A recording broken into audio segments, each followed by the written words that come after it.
Rappelez-vous, Euro 2016. Un pays et tout son peuple défiaient la planète footballistique. Islande.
La vidéo précédente, j'avais passé plusieurs jours à explorer les îles Féroé, ce chapelet de roches volcaniques perdu au milieu de l'Atlantique. Les moutons indifférents me regardaient passer. Casqué, je savourais ces derniers kilomètres sur cette terre rude et mystérieuse.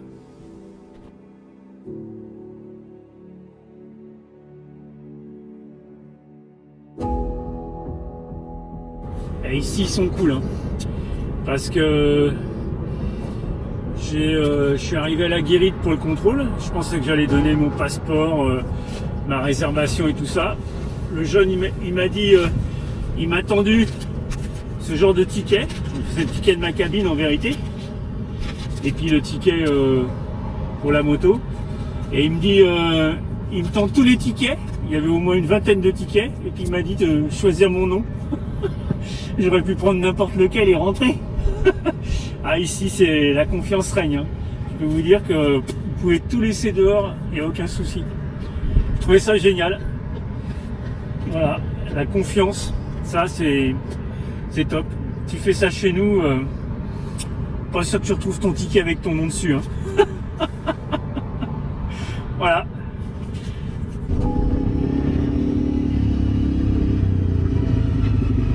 Ça y est, je monte dans le camion.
Seiji Furdur.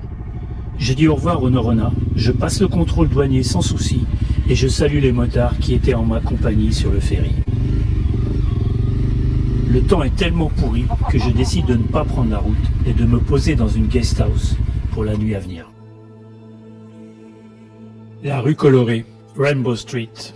Elle se trouve juste en face la Boot Church, une charmante petite église en bois bleu, pastel, devenue l'icône de Seiji Furdur.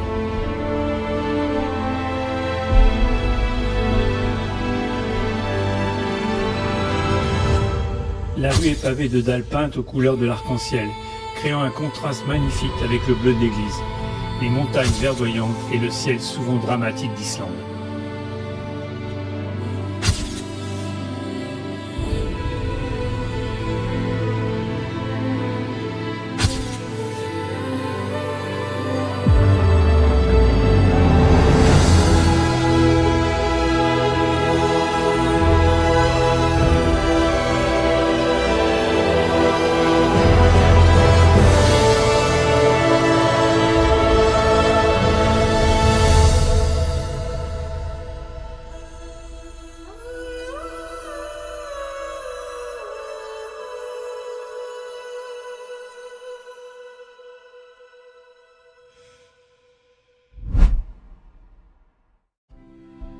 La journée s'annonce belle, mais nous verrons qu'au retour, la chanson ne sera pas du tout la même. J'emprunte la 93, à la sortie de Seiji Furdur. Cette route rendue célèbre au cinéma grâce au film La vie rêvée de Walter Mitty avec Ben Stiller. Celle où il descend en longboard jusqu'à Seiji Furdur juste avant l'éruption volcanique. Un film que je conseille fortement.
Bienvenue en Islande. Les pistes F en Islande. F comme Fjallvegir, qui veut dire route de montagne en islandais. Ce sont des pistes souvent de gravier, caillouteuses et non asphaltées qui traversent les hautes terres de l'intérieur de l'île, souvent en zone très isolée. Elles comportent fréquemment des gués, des portions abruptes, boueuses, rochers, etc. Autant me dire qu'un véhicule adapté est nécessaire. La petite Honda 300 CRFL est la moto parfaite pour cela. Légère, maniable et suffisamment puissante pour avaler ses dangers.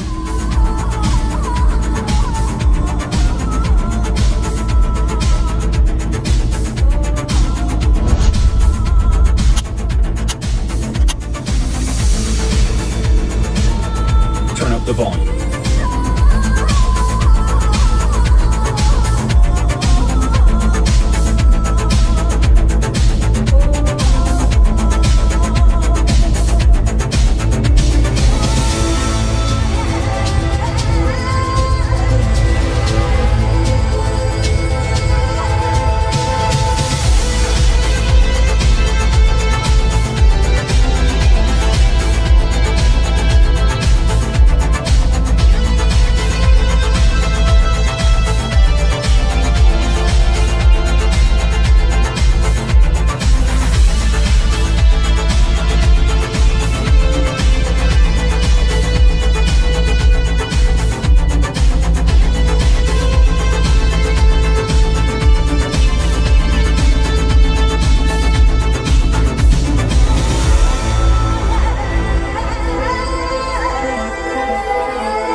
L'horreur.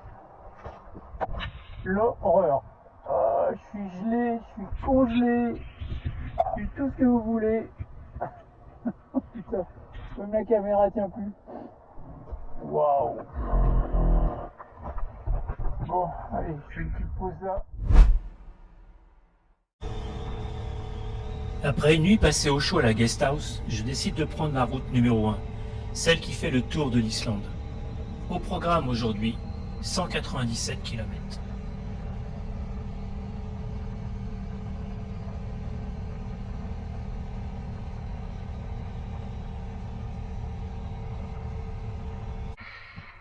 Bon, bah là j'ai fait deux fjords, une presqu'île. C'était désertique de chez désertique. Non, j'ai vu personne à part les oiseaux, les moutons. J'ai vu plus de moutons que d'humains. J'ai dû voir un berger et encore c'est tout. Je sais même pas si c'était un berger d'ailleurs. Enfin voilà, le reste c'était que des moutons. Donc là je suis dans un petit bled qui est mignon comme tout. Mais je voulais juste vous dire, ce matin je suis parti de la guest house. Et dans la guest house, il y avait des Coréens du Sud. Et quand je suis parti, il y avait la pluie et tout. J'étais équipé en motard avec tout le truc. Ils ont eu pitié de moi, je pense. Et ils sont venus me voir et puis ils m'ont offert à manger pour ce midi. Alors je sais pas ce que ça vaut. Je vais vous faire voir. Voilà. Donc là, je sais pas. Je vais commencer à manger ça. Bon. De toute façon, même si c'est épicé, j'adore ça. Donc, on va goûter, on va voir.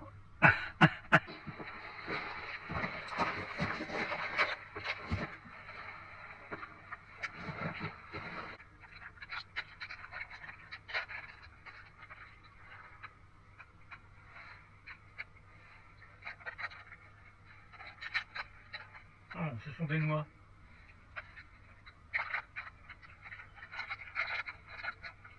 Très bon.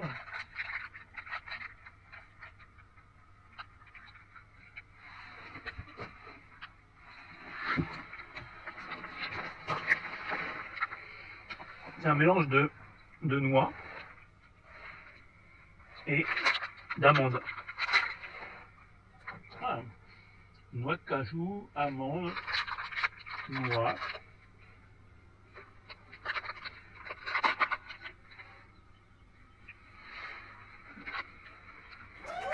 Merci la Corée.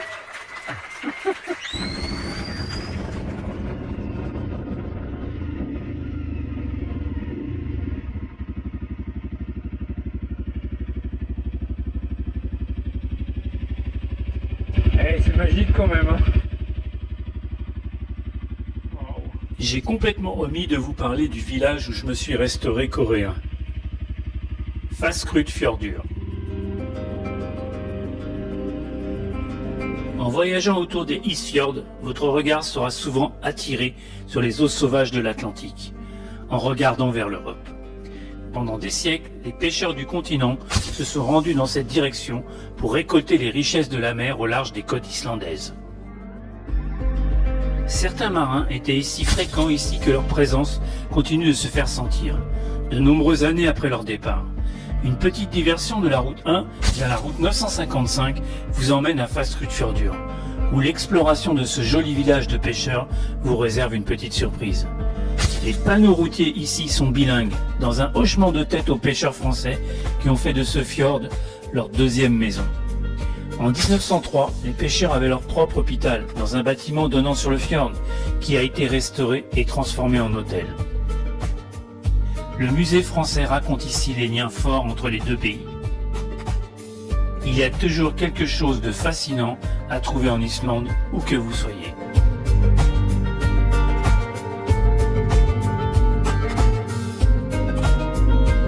Je vous laisse profiter de la musique de Patrick Sebag et de ses merveilleux paysages.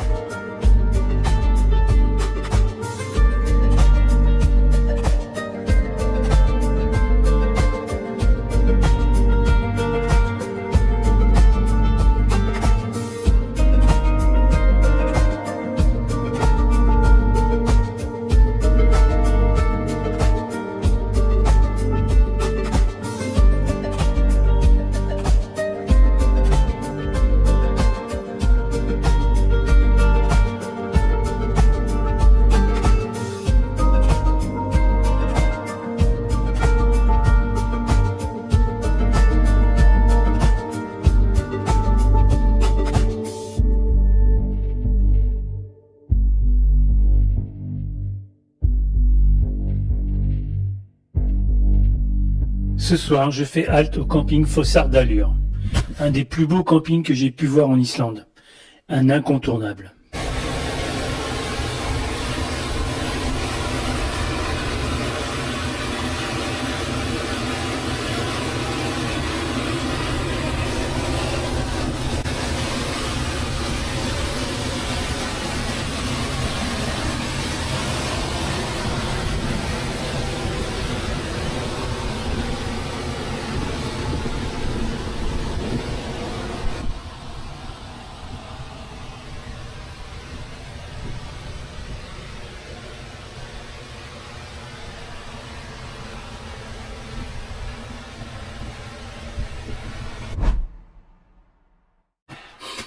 Bon, salut YouTube. Et le décor derrière, c'est pas mal. Donc là, je quitte le camping de ce matin, qui était vraiment génial. Vu le décor qu'on a là, la rivière, la cascade au bout, c'était vraiment top. Donc là, la priorité, c'est d'aller chercher un peu d'essence, parce que là, je suis un peu sec. Et puis, bah après, je verrai, on va voir. Mais bon, je continue sur la 1, tranquillement, pour aller jusqu'à Reykjavik. Je vais faire tous les trucs touristiques à voir sur cette une au sud de l'Islande, puisqu'après je vais enquiller sur mon trek. Donc voilà. Pour le nord, on verra après. Voilà. Allez, bonne route. Ciao. Let's go. C'est parti. En plus ici aujourd'hui, on a une belle journée. Alors il n'y a pas de soleil, mais il pleut pas.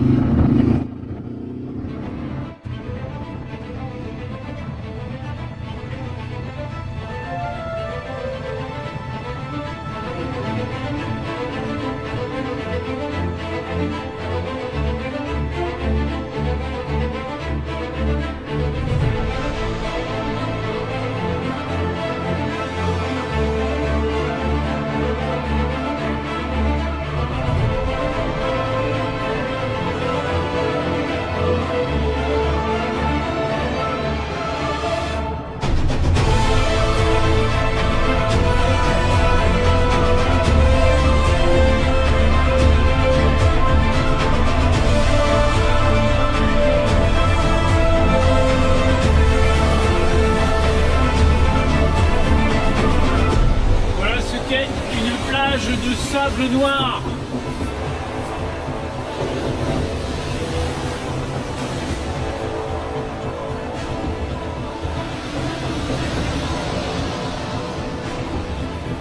C'est marrant parce que c'est pas du sable en vérité. On croit de loin que c'est un sable noir, mais quand vous regardez bien, c'est des petits graviers, enfin des petits galets, mais vraiment tout petits. Regardez.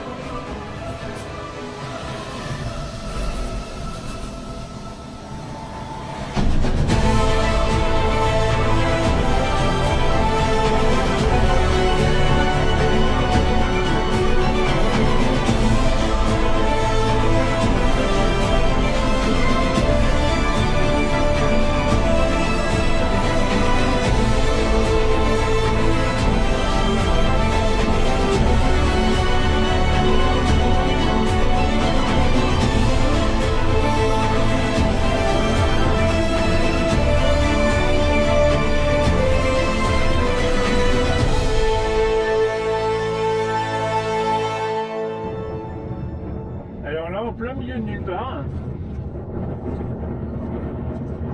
il y a une chaise rouge. Je sais pas pourquoi, mais il y a une chaise.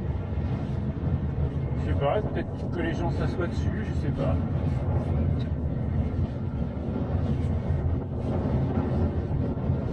Et elle a l'air fixée dans la roche en plus. C'est fou ça.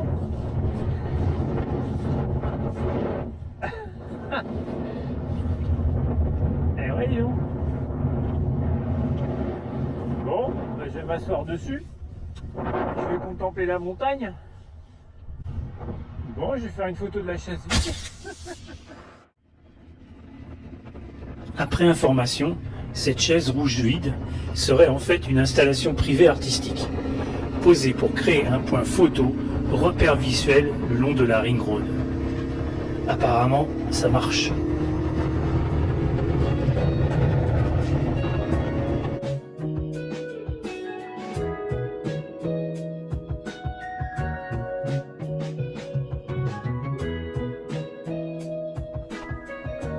Arrêt ce soir à Hoffn.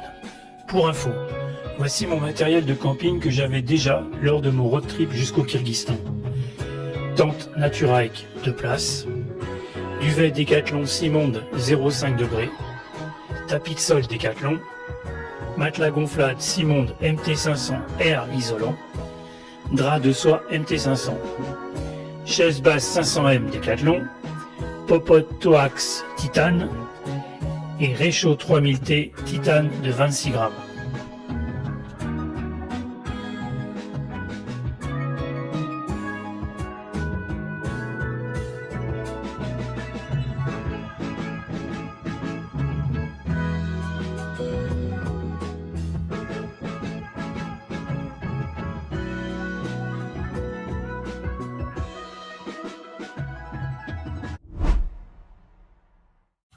Bon, va falloir y aller. J'en ai marre de ce temps. Mais bon, ça fait partie du jeu. C'était comme ça l'Islande. Donc là, on va s'habiller tranquillement à l'intérieur de la tente parce que dehors, ça s'est arrêté de pleuvoir. Donc c'est déjà pas mal. Par contre, je vais replier plus ou moins mouillé. Ça, c'est pas top parce que ce soir, en dépliant la tente, ça va être la même chose. Donc bon, à l'intérieur j'arrive à garder ça sec, mais c'est vrai que le double toit il est toujours trempé quoi. Mais bon, donc là aujourd'hui je pense que je vais aller à la Diamond Beach, la fameuse plage avec les glaçons et tout ça. J'ai vu qu'il y en avait deux, il y en a une où il y a beaucoup de monde et il y en a une où il y a beaucoup moins de monde. Donc je pense que je vais prendre celle-ci. Et puis après je vais me diriger vers un village, enfin vers une ville où le nom est imprononçable, que je marquerai en dessous. Et demain je vais attaquer une piste. Ouais, je vais monter au Larki ou Lacri, un truc comme ça, sur la F206. Donc du coup je vais pouvoir je vais rester 2 nuits dans le même camping. Je vais pouvoir poser mes bagages au maximum. Et je vais pouvoir faire la piste le moins chargée possible. Parce que malheureusement charger les suspensions, c'est l'horreur. Alors en piste F, vaut mieux être moins chargé que d'habitude. Voilà, allez, on s'y met, et puis on se retrouvera beaucoup plus tard.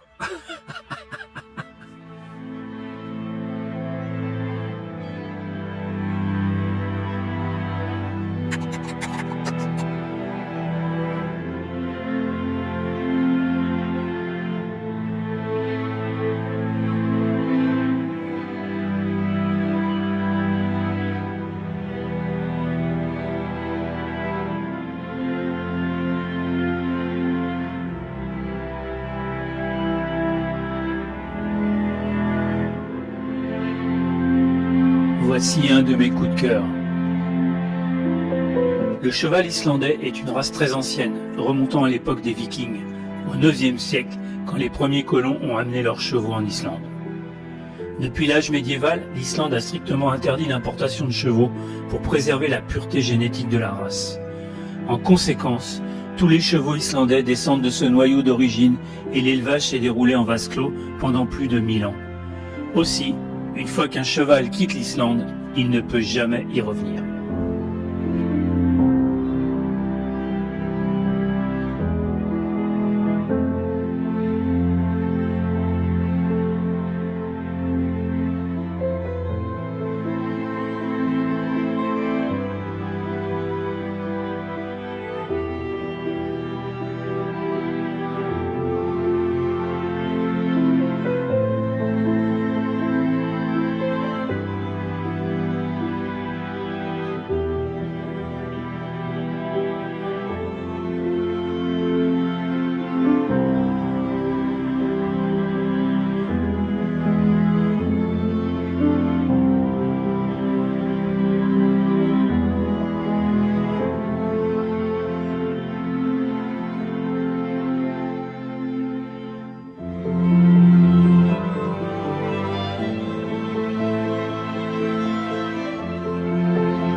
Il y a au bout du monde une plage où le temps s'arrête, là où la glace millénaire quitte le glacier Vatnajökull. pour mourir dans l'océan. On l'appelle la Diamond Beach. Et c'est vrai, elle brille comme un joyau posé sur la nuit. J'avance doucement entre ces éclats de lumière. Chaque fragment semble retenir une histoire. Le souffle d'un hiver ancien, le murmure d'un monde en train de changer. Le vent est froid, mais le silence est plus vaste encore. Il y a dans cette lumière quelque chose d'humain, une beauté fragile, éphémère, comme si la terre elle-même respirait entre deux marées. Je reste là, immobile, à regarder les diamants fondre, et je me dis que tout finit par disparaître, sauf peut-être ce sentiment d'émerveillement qui nous relie à ce monde immense.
C'est la journée des glaciers aujourd'hui.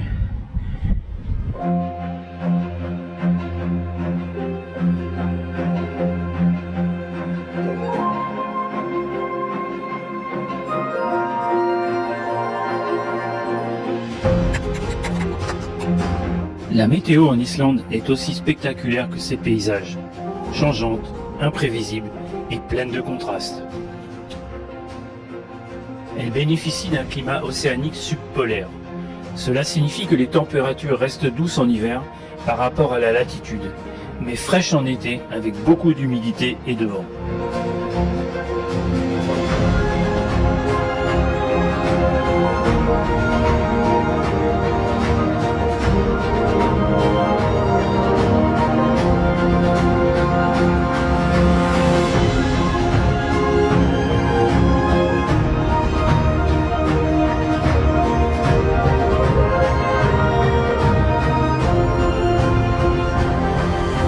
En Islande, on dit souvent, si tu n'aimes pas le temps qu'il fait, attends 5 minutes. Le vent ici est l'élément clé.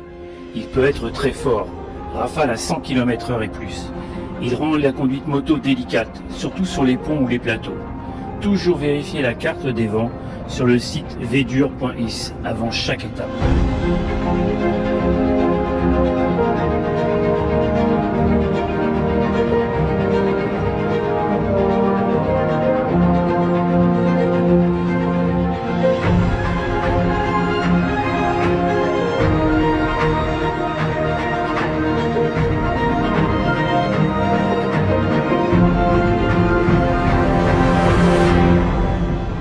Il y a aussi le site road.is qui vous donne l'état des routes et des pistes, actualisé plusieurs fois par jour.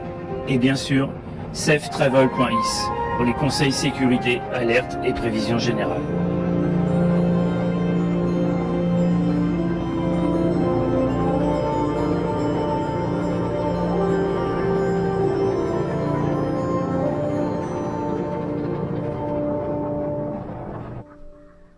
Non mais regardez où je suis là. Il n'y a rien.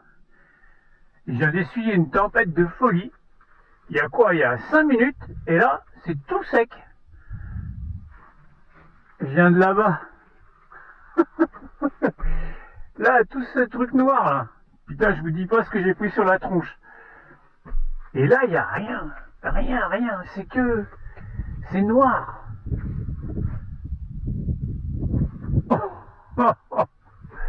Et là, cette montagne qui est devant moi, là, oh, c'est immense. Wow, ce pays est fou.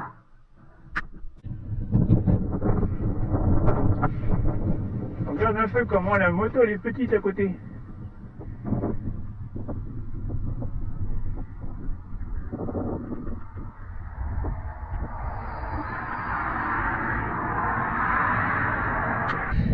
Là, je pense, j'en suis même presque sûr, que ce sont des champs de lave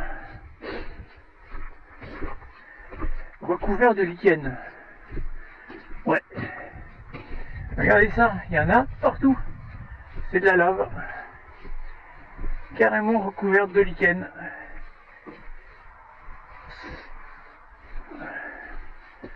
Terrible, hein. Par contre ici, il y a l'air d'y avoir de la mouche. La mouche et du moustique.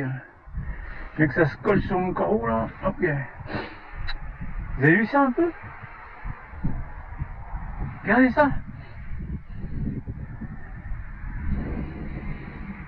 Ça sent bon. Je sais pas ce qu'ils sont comme ça, mais...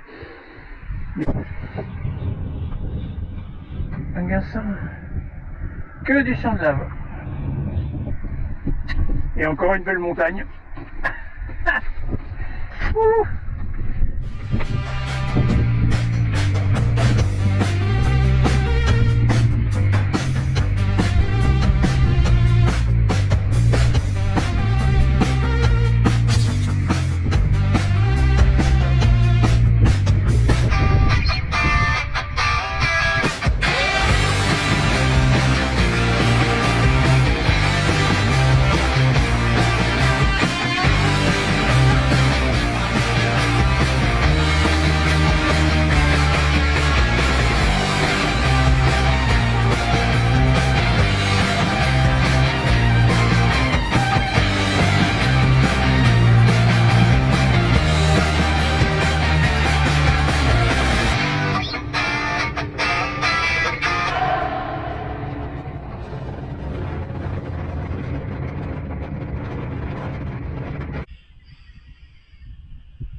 Putain, j'ai dégoté un petit camping là. Je reste 2 nuits. Et ouais, parce que demain je vais faire une piste F, donc je voulais me poser 2 nuits. Et franchement super top. Il y a les douches, tout machin, pour 2400, donc je sais plus combien ça fait. Ouais, enfin bon, peu importe. Mais waouh, oh, je suis content comme tout.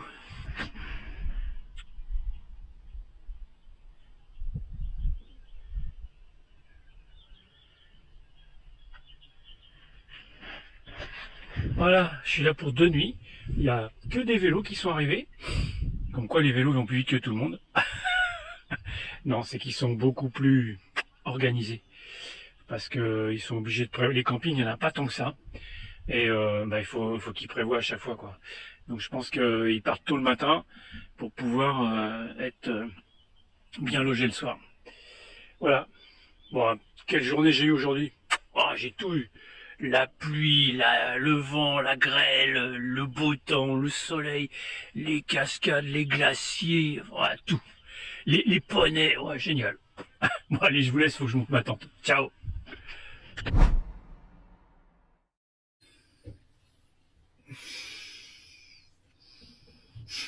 Salut. Oh, le matin, c'est dur. Wow.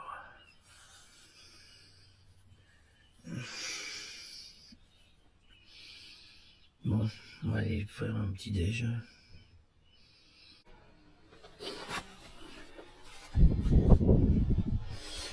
Bon voilà, après m'être réveillé difficilement, j'ai pris mon petit déj au camping. Donc pour environ 17-18 euros, vous avez une place de camping qui vous permet d'avoir accès à une cuisine qui est pas partout pareil, mais en général c'est 17-18 euros, ouais, même 20 euros des fois, ça dépend des régions. Vous avez accès à une cuisine, une salle de bain, enfin voilà. Sauf qu'ici, la douche est payante. Ça équivaut à peu près à 4 euros. Voilà, 600 couronnes islandaises, c'est 4 euros. Voilà. Donc bah voilà mon petit paradis.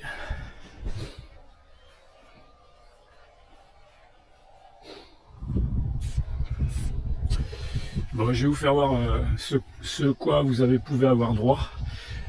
quand vous payez à peu près une vingtaine d'euros, 20-25 euros pour avoir la nuit complète avec votre tente, hein, malheureusement, c'est pas vraiment dur. Hein. Et attendez, je ferme ça. Hop. Voilà, je vais vous faire voir. Donc là, je vais vous faire voir la cuisine. Ouais, vous avez à l'abri, mais pas dehors, pas chauffé. Et puis là, à l'intérieur, voilà, il n'y a plus personne, ils sont tous partis pratiquement. Il y a quelques cyclistes qui s'apprêtent à partir là. Mais voilà, vous avez des prises, une plaque chauffante, un frigo pour mettre vos affaires, une bouilloire pour chauffer de l'eau, et puis un évier. Et c'est chauffé. Donc c'est quand même bien sympa.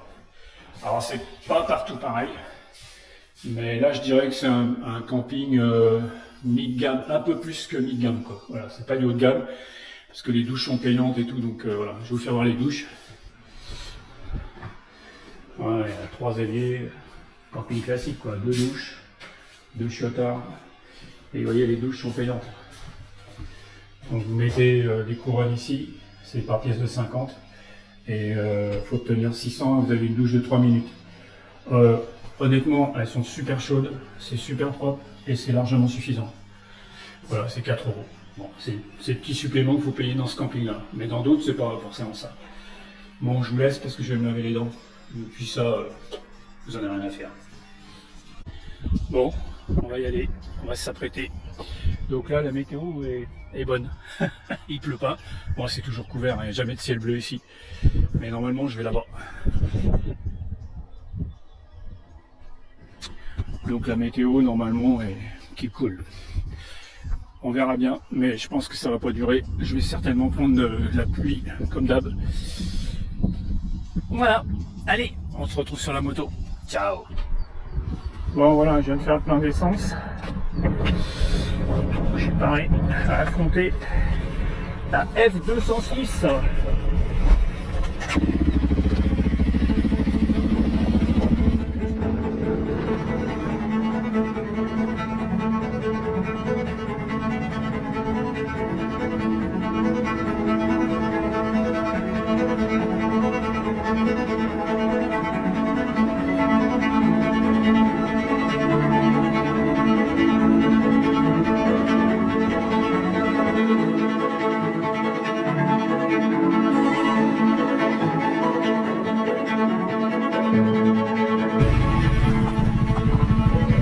Après 6 km, la piste F206 débute. Les traditionnels panneaux vous informeront que la piste est réservée aux 4x4. Les premiers kilomètres ne sont pas des plus agréables. La piste étant très caillouteuse, celle-ci traverse de grandes zones vertes au relief modeste. Amazing. Et on voit ça.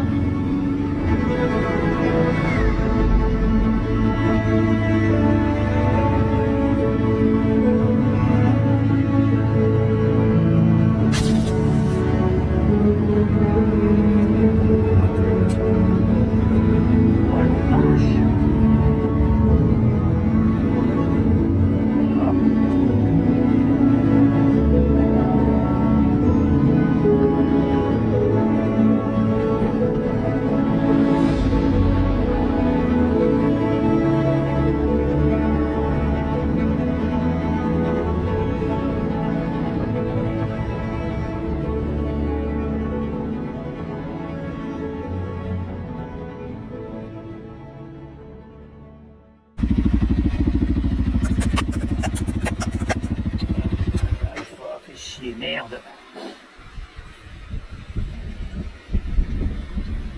Je vois pas où je peux passer. Pourtant il est pas gros hein.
ça passe?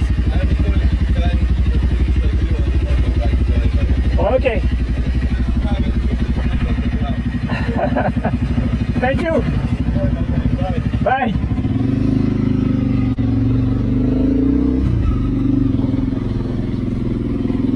Wow.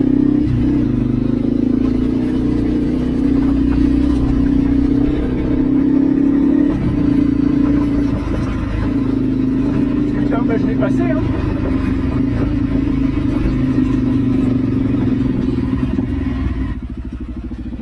Pas peur, Pépère.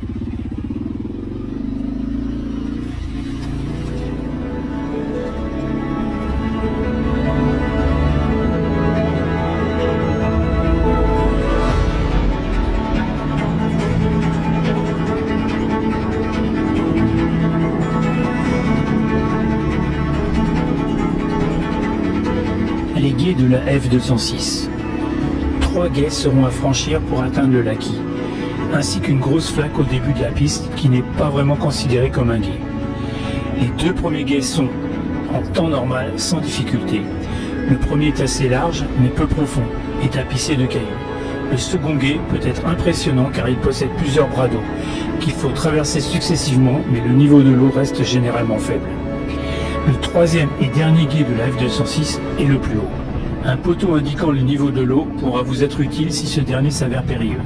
Cette fois, il faudra suivre les petits piquets pour bien faire le détour dans la rivière. Alors celui-là.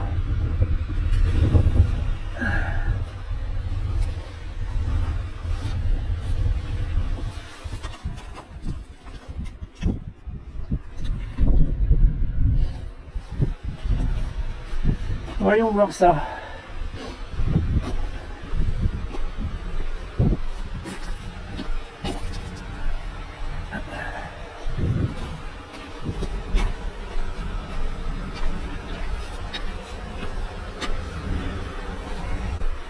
Bon, celui-là est un peu plus balèze quand même, hein. Je me penche, je vais penser à gauche. Ouais, je pense que c'est mieux.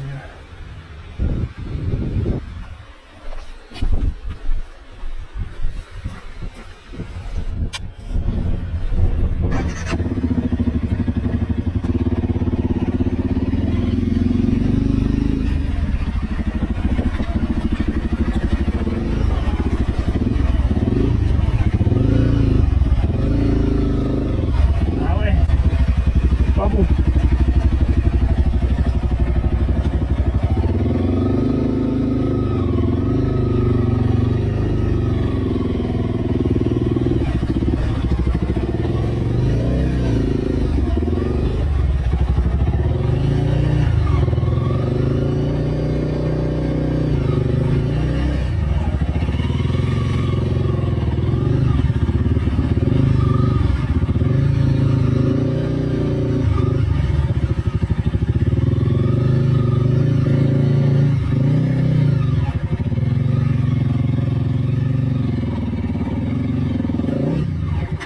Oh putain.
tomber, je m'en fous. Oh, j'en ai chié là. J'ai calé 2 fois. Il était profond là-bas, quoi. Putain. Waouh.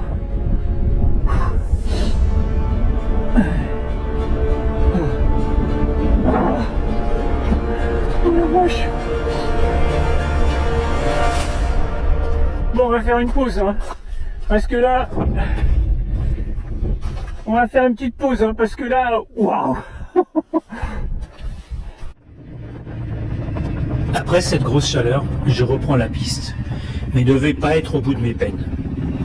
Quelques petits bras de rivière à traverser, mais c'est au 3e gué que ça va se compliquer.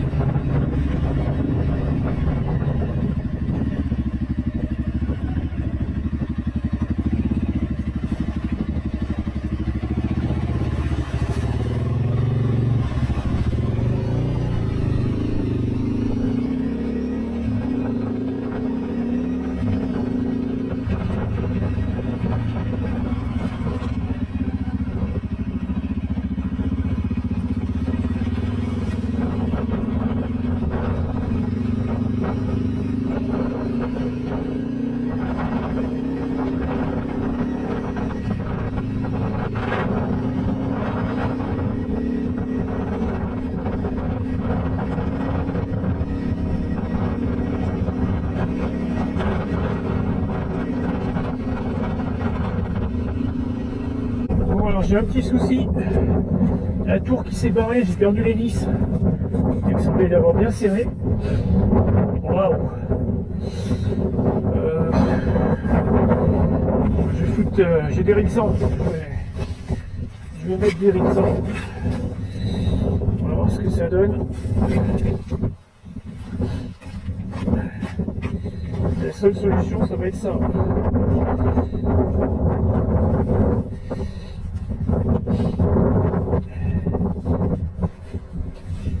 Ouais, ça va faire l'affaire.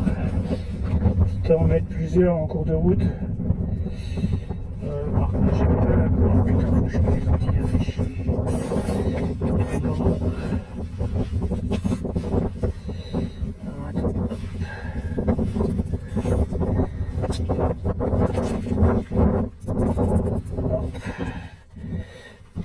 Voilà.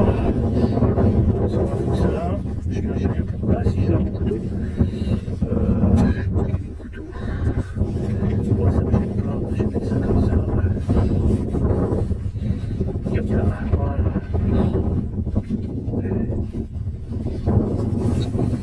C'est mieux si je mettais le couteau même. Bon, l'autre côté ça va être pareil, j'imagine. Ouais, bah t'imagines bien. Là aussi. Ouais, comme quoi, pourtant il me semblait les avoir super bien vissé, je comprends pas trop là.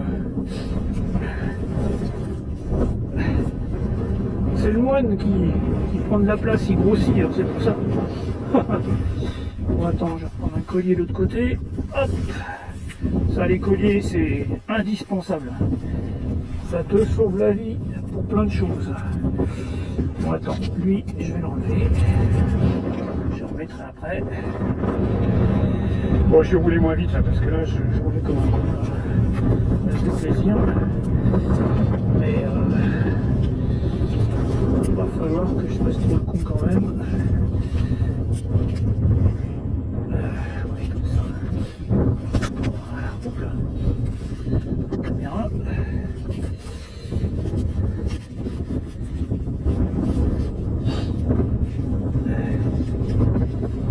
Heureusement qu'il fait beau aujourd'hui. Putain, super journée.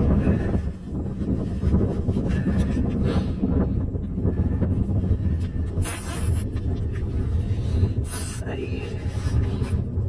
Yes. C'est quoi qui sonne? Ah merde, c'est ça.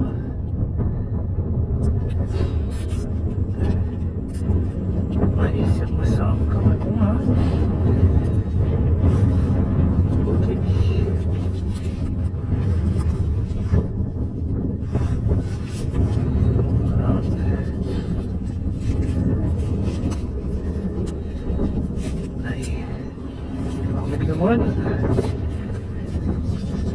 C'est lui qui m'a enlevé les vis.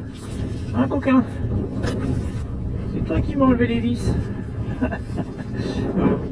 Allez, t'as commencé avec moi, tu finis avec moi. Bon, voilà, cool. Ah, putain, elle tourne pour rien, elle. Ah, merde. Voilà. Bon, allez, je continue, tranquille. J'espère ne pas rencontrer encore. Putain, ça a l'air d'être encore loin. Là. Je suis à combien, là?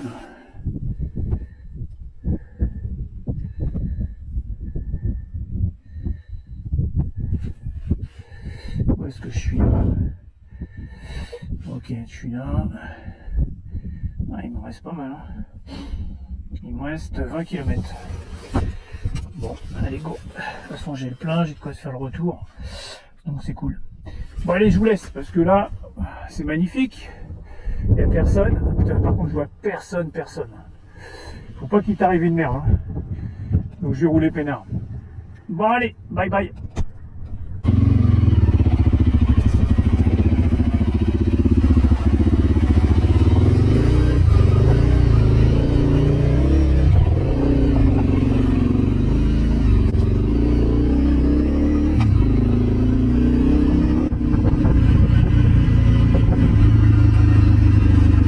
Regardez ça.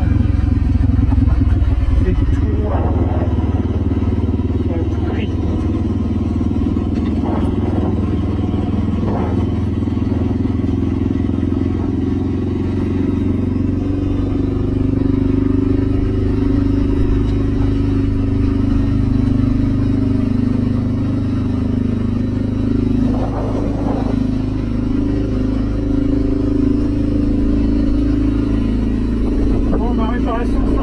De tenir.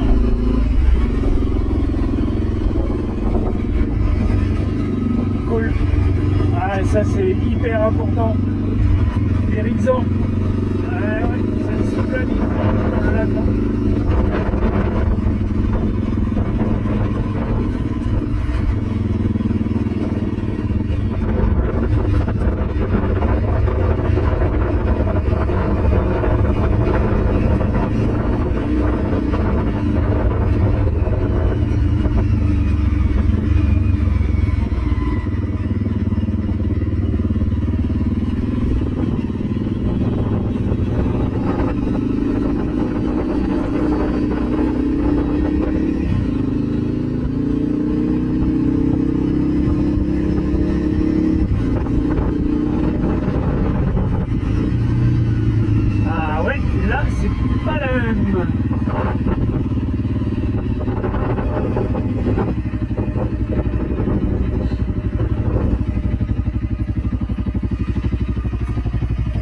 Ah, puis là, quand il y a des piquets, c'est trop long.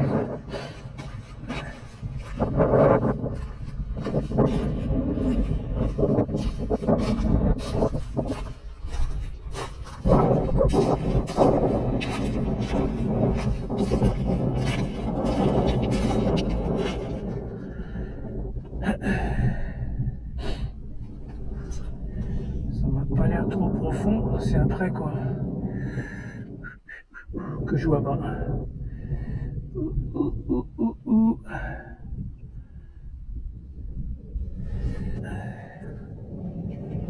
Donc là c'est bon, toc, c'est après que je vois pas. Là ça a l'air d'être profond là.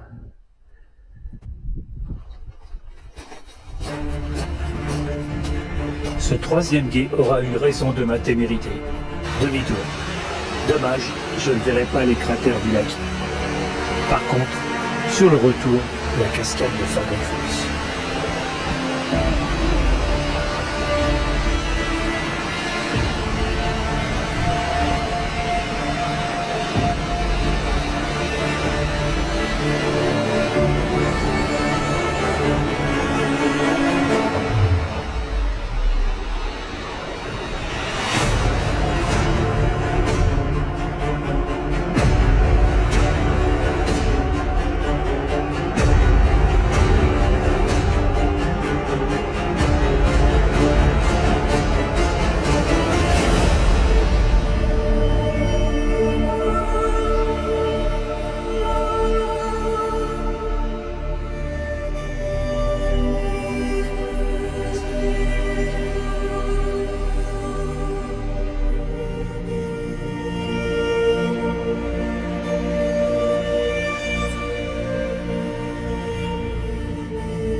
cascade, c'est trop marrant. Vous avez un truc là, tu te demandes ce que c'est. Bah ils ont fait un chiotte en plein milieu. Regardez.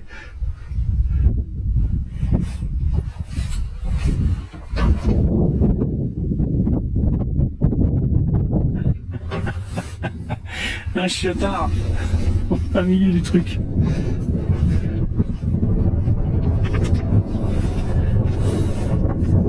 Ils sont fous ces Islandais.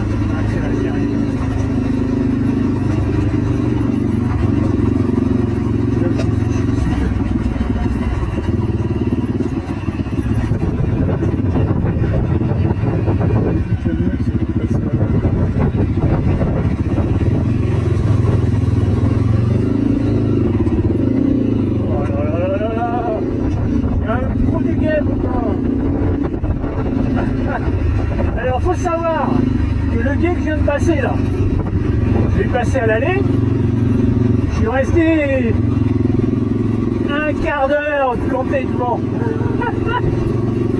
Un quart d'heure, je n'osais pas y aller. Bon, je vois ce que j'ai passé après. Putain. Bon allez, on est vraiment fini là.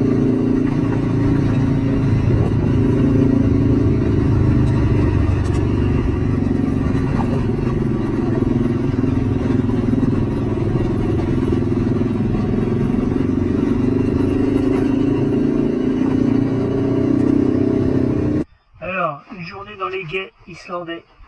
Les guets islandais. Voilà ce que ça donne.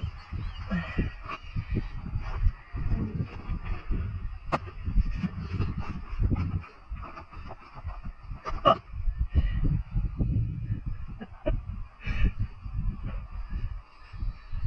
Oh, je vous dis pas l'intérieur de la botte. Il n'y a pas d'eau. Ah non. Non, il n'y a pas d'eau. Putain. Wow.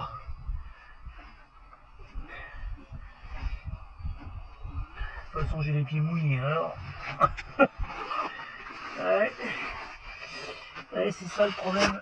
C'est que même avec la combine de pluie, la combine de neige, garde les pieds. Oh.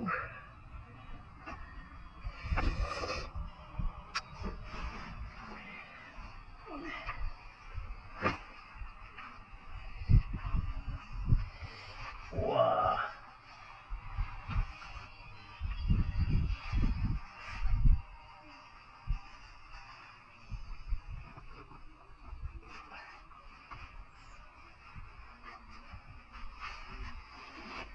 Alors oui, on va voir ce qui va sortir de là-dedans.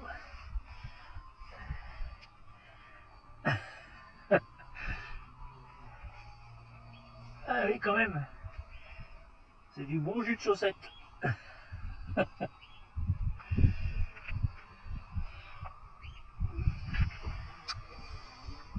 Ok, on a déjà une.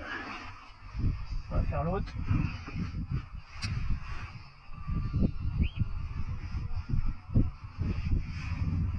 Donc quand tu n'arrives pas à enlever tes pompes et tes chaussettes, c'est que c'est vraiment mouillé. Hein.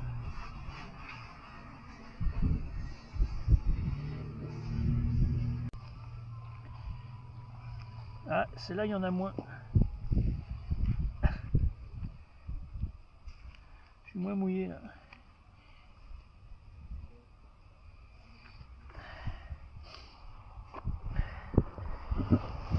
Regarde, j'ai les pieds. C'est des vrais pruneaux. Bon, que dire de cette journée? Bah, elle est un peu mitigée parce que j'ai pas pu aller jusqu'au cratère de Laki. J'ai passé quelques guets, au moins 5-6, mais je me suis arrêté sur un où malheureusement il y avait beaucoup de courant quoi. Alors j'avais de l'eau, quand je suis passé à pied, j'avais de l'eau jusqu'aux genoux quoi. Donc je m'étais dit, bon, et puis putain, il y avait des galérons en dessous. J'ai dit, avec le courant, j'ai dit, je passerai pas, quoi. Donc du coup, j'ai rebroussé chemin. Donc je suis un peu déçu, j'ai vu des belles choses, mais déçu de pas pouvoir, de pas avoir été au cratère de Laki.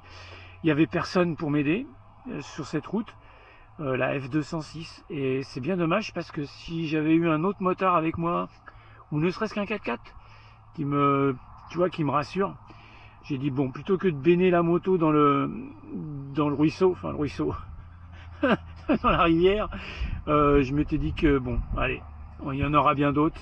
Je préfère assurer, comment dire, mon séjour, parce que si tu fous la moto dans l'eau, qu'elle prend la flotte par l'échappement, bah c'est mort, quoi, tu te fais chier grave. Et ça, il en est pas question. Voilà, donc je vais aller prendre une douche, boire un petit coca, et puis voilà. Allez, à plus, ciao. Voici ce que j'aurais dû voir, le Laka Gigar, ou le cratère de Laki. Quelques photos que malheureusement je n'ai pas prises.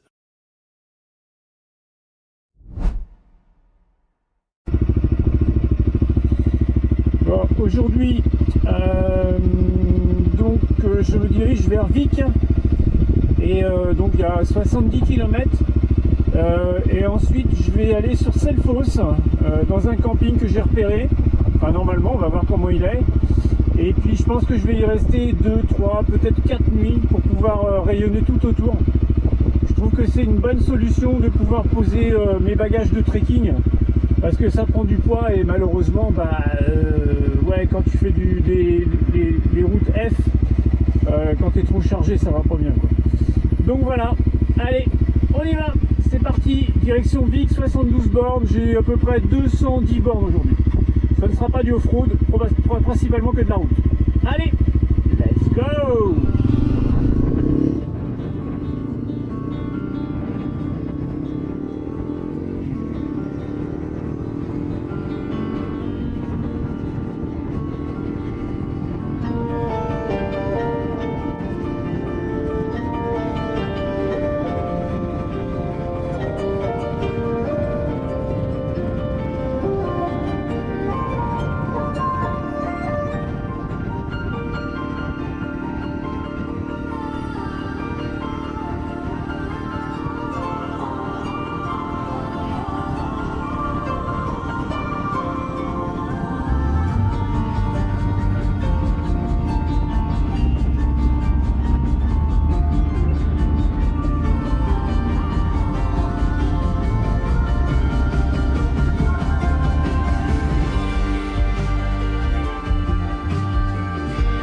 Rénis-Drangar désigne 3, parfois 4 selon la marée et la luminosité, aiguilles de basalte qui émergent de l'océan Atlantique, juste au large de la plage de sable noir de Rénis-Yara, près du village de Vic.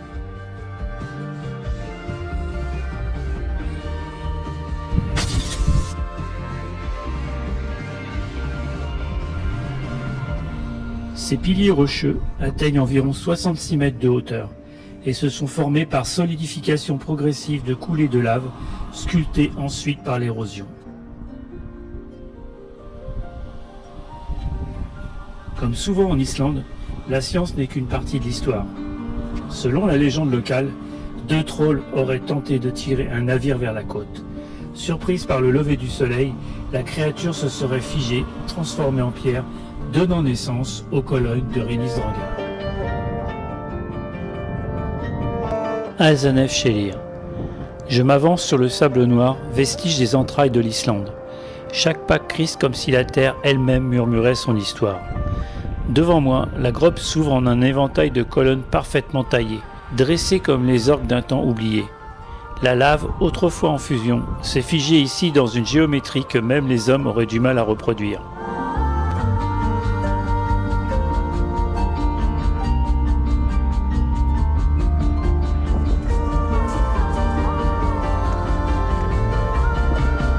C'est dingue, hein? Là, ça. Je veux dire que c'est du costaud, hein? Dans ce décor d'un autre monde, il suffit de s'arrêter, de respirer, de regarder, et l'on comprend pourquoi l'Islande n'est pas un pays que l'on visite, mais un pays qui nous traverse.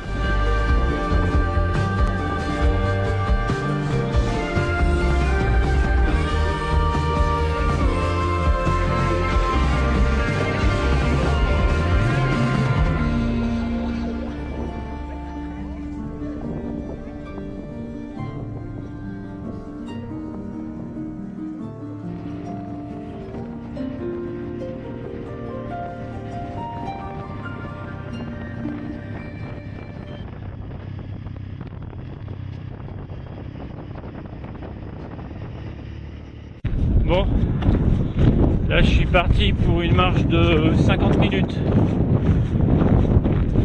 Bon, c'est connu, mais je vous ferai la surprise d'arriver là-bas. Parce que 50 minutes, c'est long. Surtout avec des bottes de moto. Bon, ça va, ils ont un peu damé la route, donc ça peut aller. C'est cool parce que je serais bien rentré avec la moto. Mais bon, pas évident, on a envie d'avoir des emmerdes. Allez, à tout à l'heure. Donc après 50 minutes de marche, voilà où je suis arrivé. Sur l'épave du DC-3 américain. Le 21 novembre 1973, un Douglas C-117D survole la côte sud de l'île.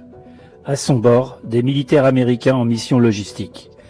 Le vol se déroule normalement jusqu'à ce que les moteurs commencent à givrer. Dans les années 70, voler au-dessus de l'Islande en hiver, c'était déjà une aventure. L'équipage n'a pas d'autre choix que de tenter un atterrissage d'urgence sur cette immense étendue de sable noir. Miracle, tout le monde survit, aucun blessé grave, juste la peur et le froid mordant. L'armée récupère ce qu'elle peut et laisse le reste. L'épave est trop loin, trop lourde, trop coûteuse à déplacer. Alors la carcasse demeure ici, livrée aux tempêtes, aux embruns et au temps. Au fil des décennies, elle se transforme. Les Islandais n'y prêtent même plus attention. Mais les photographes, eux, voient en elle un décor post-apocalyptique. Puis, Justin Bieber en fait un clip, et la légende naît.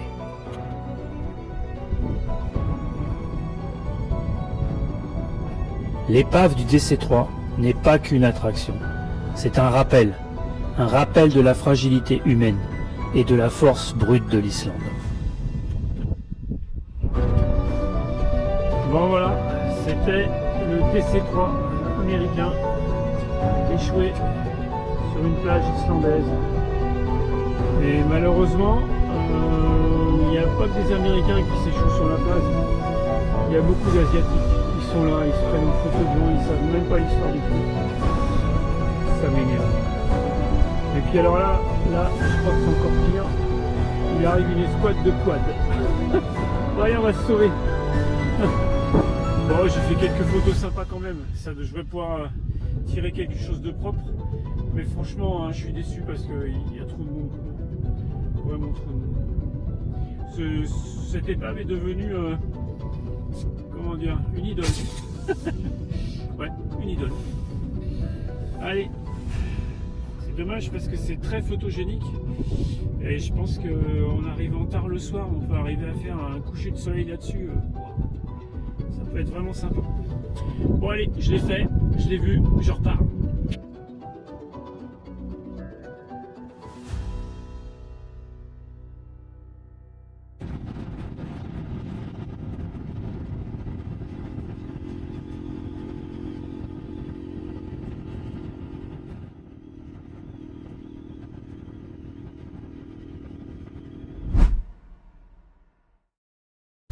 Bon, salut. Aujourd'hui, ça va être journée Cercle d'Or. Donc je pense que je vais avoir beaucoup de monde, beaucoup de parking à payer. Mais bon, je suis là, il faut le faire. Donc je pense que ça va être beaucoup de cascades, des geysers, des trucs comme ça. Peut-être des cratères, j'en sais rien. Je vais essayer de faire tout ça aujourd'hui. Et puis de toute façon là je suis au camping de nuit, mais je pense que je vais y rester plus longtemps parce qu'il est vraiment trop bien. Et puis là j'ai d'autres routes à faire, peut-être que je ferai la 225 en F, je sais pas. Voilà, c'est le programme de la journée, il fait beau, il pleut pas, donc on va en profiter.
va descendre. J'ai vu qu'il y avait un chemin pour descendre tout en bas. On va s'approcher le plus possible. C'est super joli. Franchement, c'est vraiment top.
Et là, je vous dis pas, ce site est pas très connu. Il n'y a personne. Mais je crois que c'est la plus belle chose que j'ai vue depuis que je suis en Islande. J'ai vu des trucs pas mal, mais très... comment dire, très... tourisme populaire de masse et tout. Mais là, waouh, regardez ça.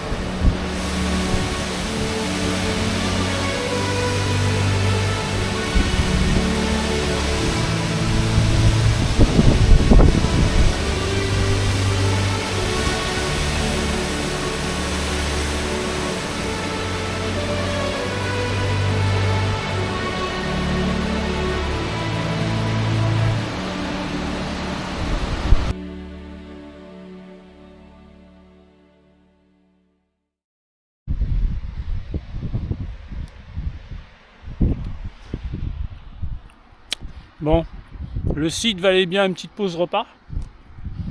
Il est magnifique. Le seul souci, ce sont les mouches. Donc si vous venez ici, prenez un chapeau moustiquaire, quoi.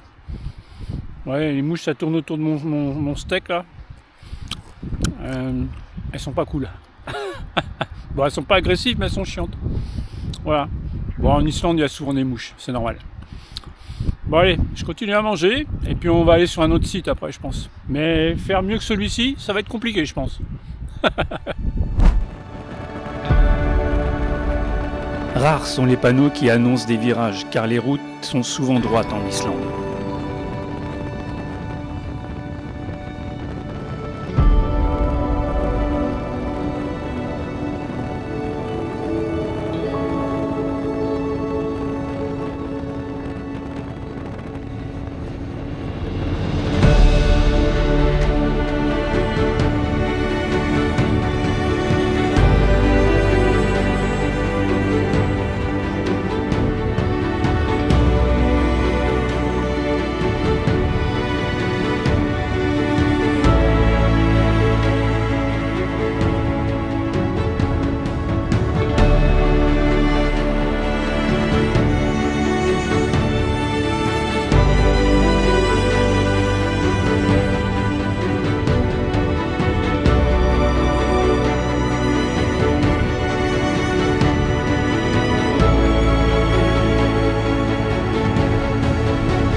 C'est la F225. Je viens de me taper la F26. Vu le nombre de mouches qu'il y a autour de moi, je vais pas rester longtemps, hein, d'accord? Allez, go!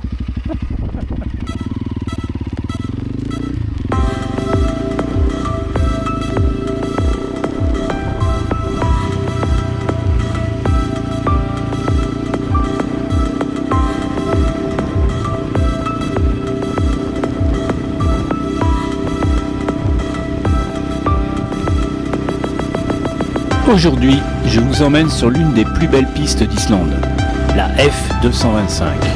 Une entrée magique vers le Landmannalaugar. Et croyez-moi, à moto, c'est un vrai bijou.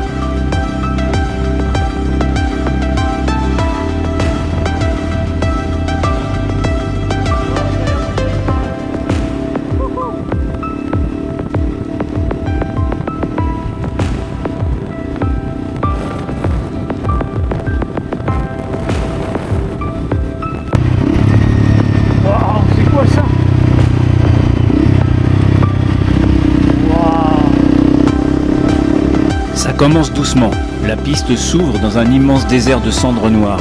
Pas une voiture, pas une maison, juste cette ligne qui file droit devant. On a vraiment l'impression de traverser un autre monde. Ici, le décor change tout le temps. Un coup c'est de la lave figée, un coup c'est de la mousse verte fluoro. La F225, c'est exactement ce qui fait le charme des Hautes-Terres. Brutale, sauvage, mais hypnotisante.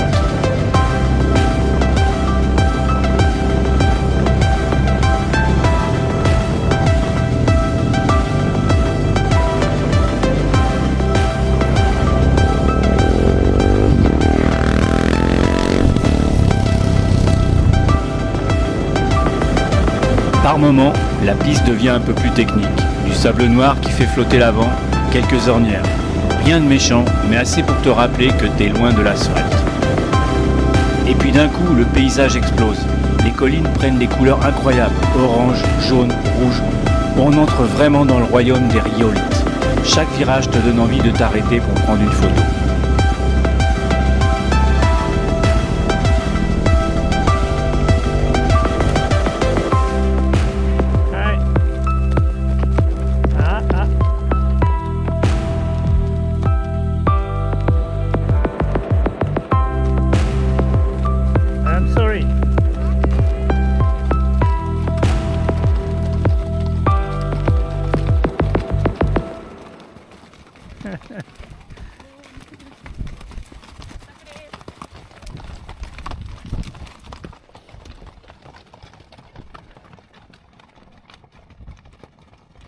Génial. Génial. On va les laisser partir.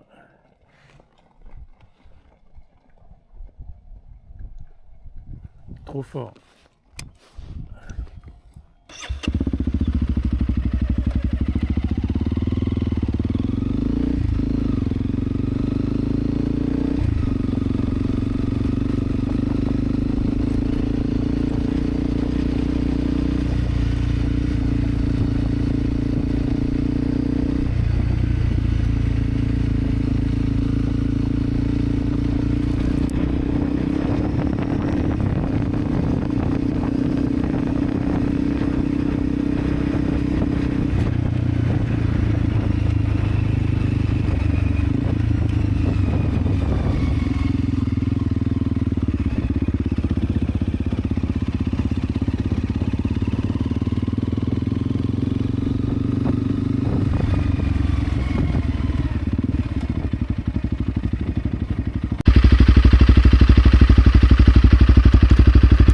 On arrive au croisement avec la F208 et là, waouh, le genre de panorama qui te fait couper le moteur juste pour écouter le vent.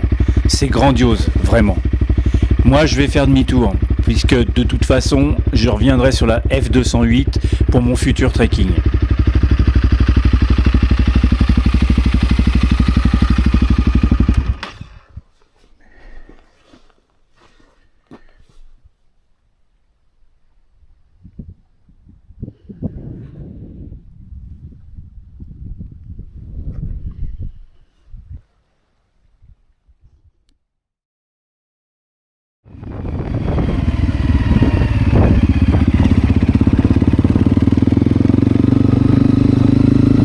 Et voilà, Landmann à Logar. Après une piste comme la F225, arriver ici, c'est un peu comme franchir une porte secrète.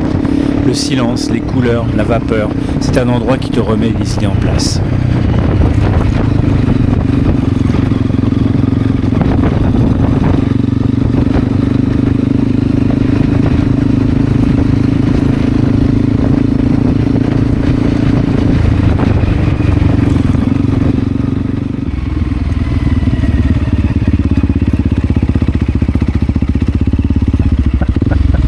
Ah mais regarde dans quoi je suis là.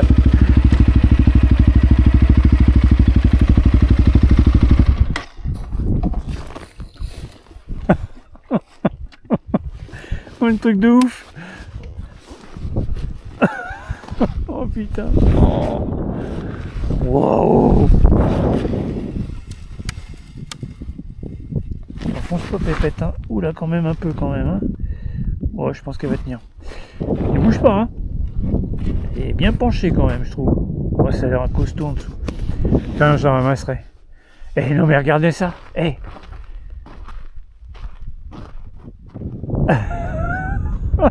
À 360 degrés mon gars. Waouh. Oh le truc de malade.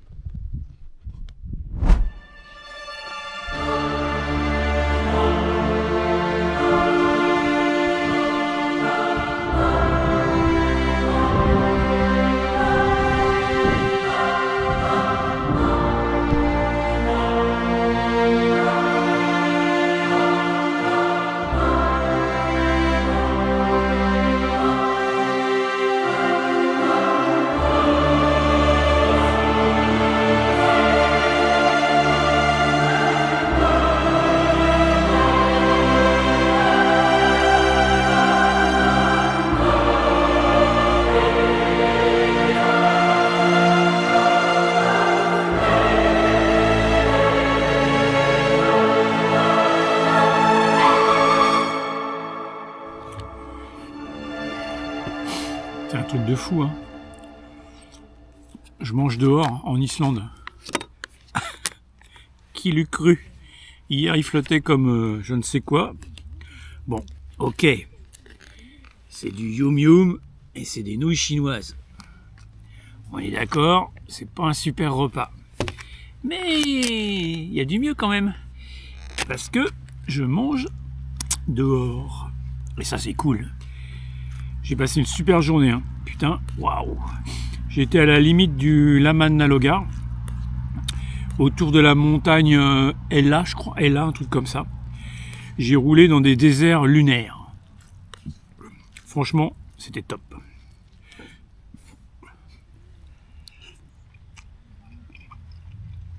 Et nouilles chinoises. C'est le repas du voyageur quand il a eu une grosse journée de voyage et qu'il n'a pas eu le temps de faire à bouffer. Et moi, c'est tout le temps. Ben, c'est bon, hein. Attendons. Bon, faut pas en manger tous les jours, mais bon. Ça dépanne bien.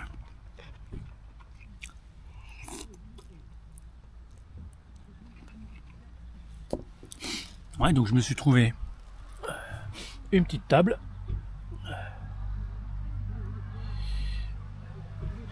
Donc là, il y a la pépette qui se repose parce qu'elle a bien donné aujourd'hui. Et puis ma tante. Et les pompes qui sèchent toujours. Et les chaussettes avec. Parce qu'elles sont encore trempées d'hier. Pour vous dire. Voilà. Donc j'ai fini par le cratère de Kerid. Bon, ça pète pas. Ouais, c'est pas. Bon, c'est sympa. Mais bon. J'ai vu des choses beaucoup plus sympas cet après-midi. Mais puis j'ai fait beaucoup de off-road. J'ai été sur la F225, la 26 qui était complètement style piste kirghize, non, ouais, piste kazakh ou kirghize, avec de la tôle ondulée partout là. On voit qu'il y a des 4x4 qui passent régulièrement et qui te pourrissent la piste quoi.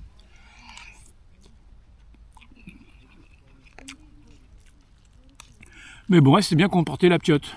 Non, franchement, nickel.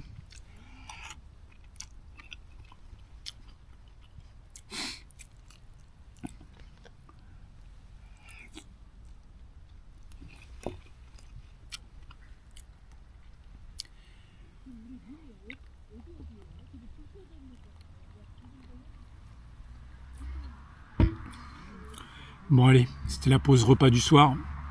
Et franchement, qui l'eût cru que je puisse manger dehors en Islande?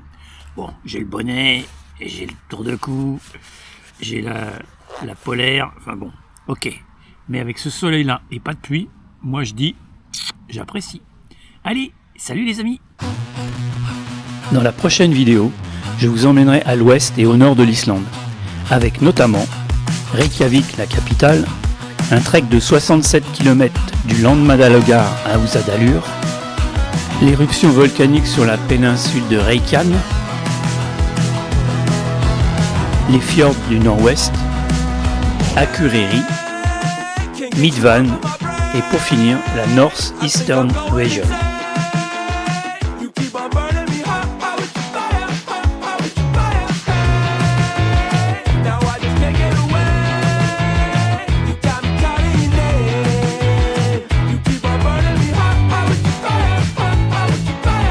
Surtout, n'hésitez pas à me poser des questions si vous souhaitez voir ce magnifique pays.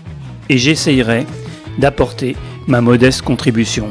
Bonne route à toutes et à tous, safe ride.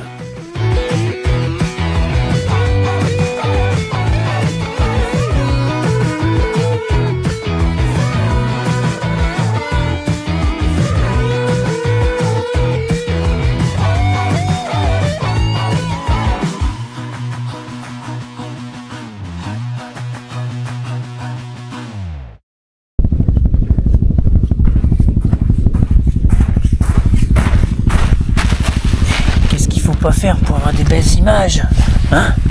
N'est-ce pas?